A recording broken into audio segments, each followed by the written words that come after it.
Welcome back to the Gweilo 60 channel. One of my buddies, Brad from Oz, the land down under, texted me the other day saying, hey, 60 Minutes Australia, you're on one of their programs. So I went and checked it out, and it's all about China spying on other countries through means such as, you got it, TikTok. I wonder where they got the idea for that. Wasn't it the United States Congress just voted a bipartisan vote to boot, so everybody was on board to ban TikTok in the United States if it isn't sold to an American company? It can't be run by a Chinese company. Sure, they'll run it through the court system all the way up to the Supreme Court, but most of the Supreme Court was stuck in there by Trump, so chances are pretty good that that won't help. And then they get the professional journalist, Paul Moser.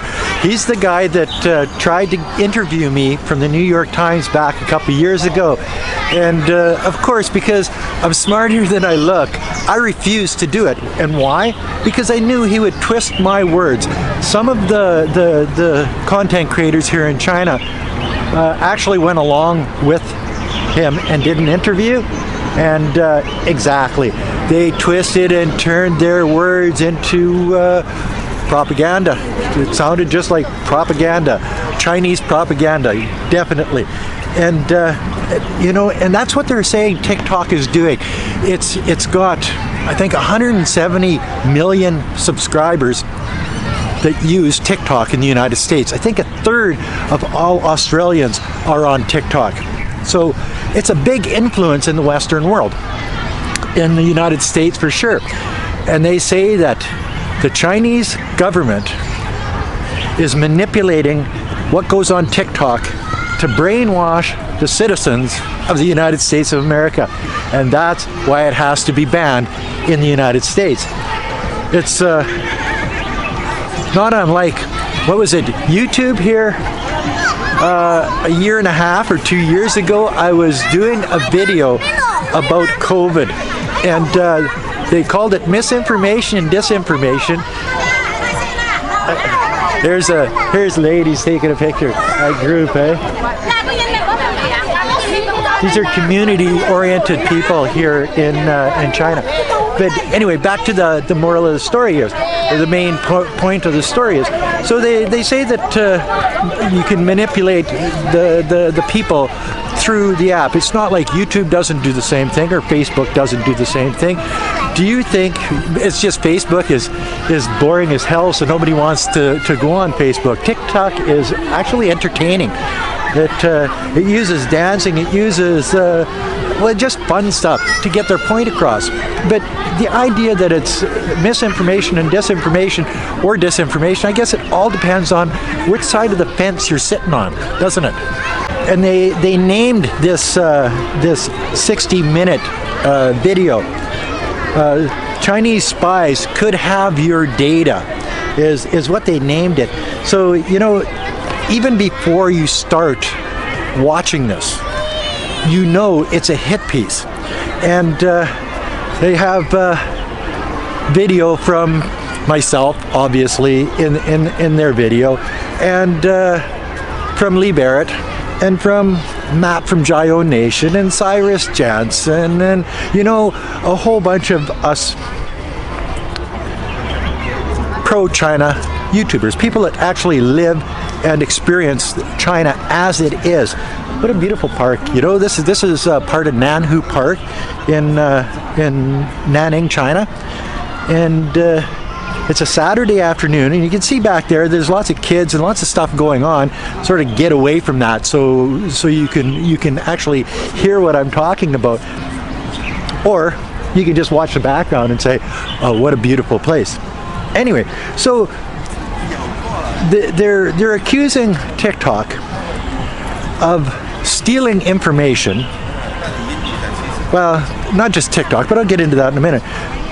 Taking information on American citizens to try to subvert the American public, try to find ways to brainwash them, find ways to take advantage of their position. as the most popular app. It's not that TikTok is a main competitor for companies like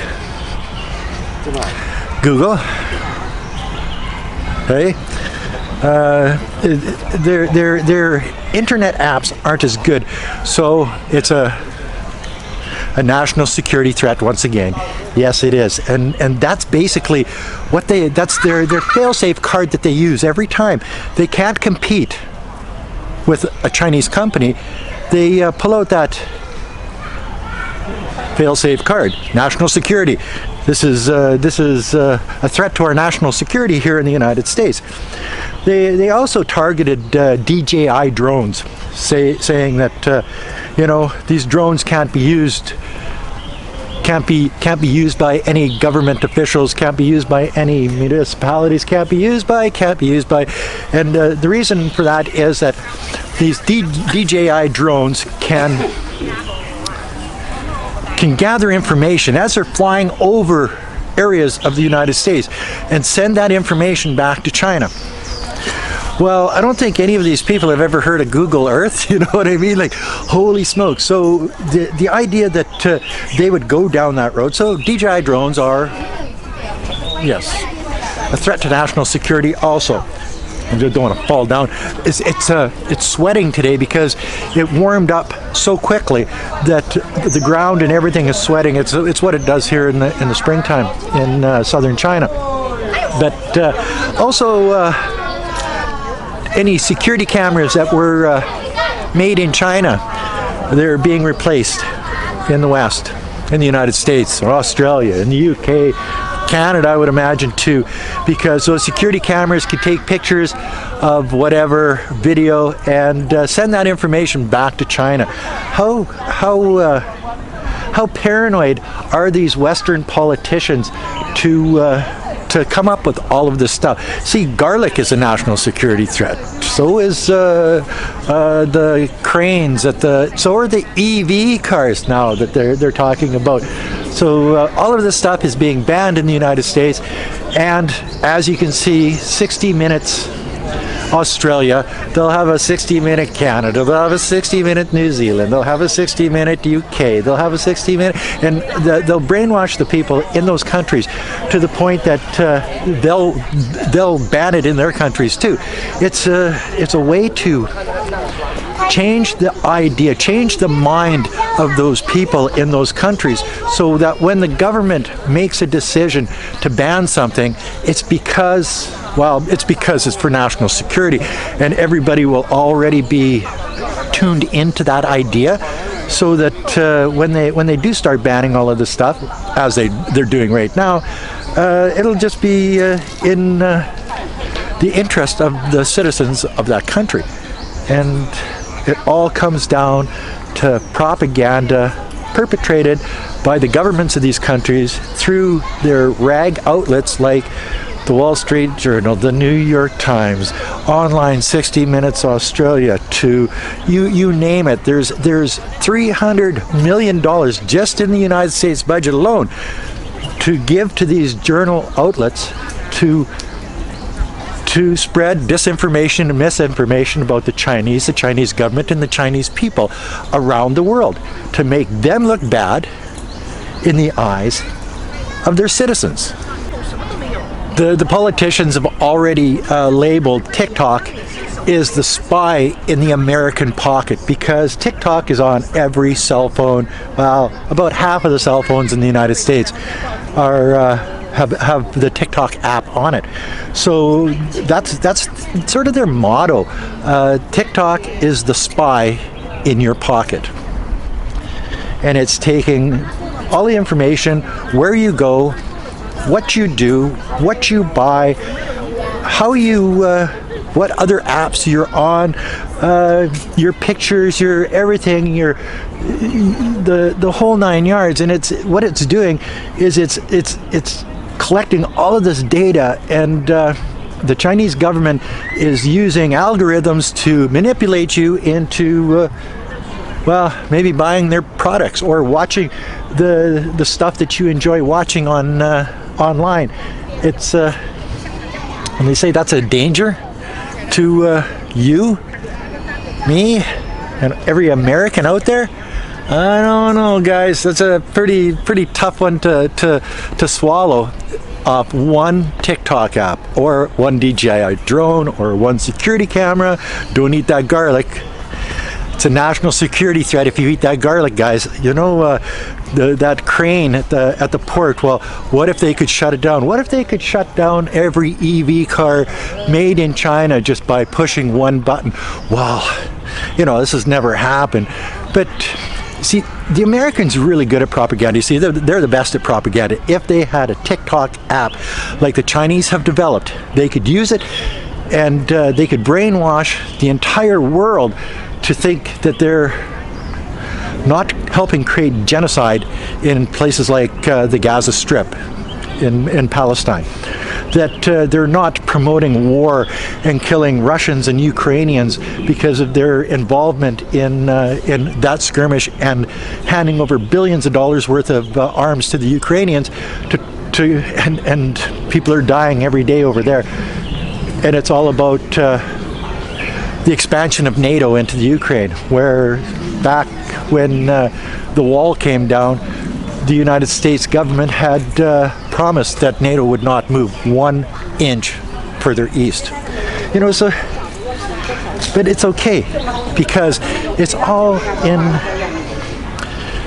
because of that they're trying to spread democracy around the world. Well, democracy, death, destruction, Syria, Lebanon, you name it. Now it's in Ukraine, now it's in Gaza Strip, and it goes on and on and on. And it's the Americans creating this mass havoc around the world. And a little fun app like TikTok is a national security threat. Damn, garlic. I can't get over the garlic one as a national security threat. Like, seriously, like, who in their right mind would believe that shit? Well, the Americans do. The Australians do. The Canadians do.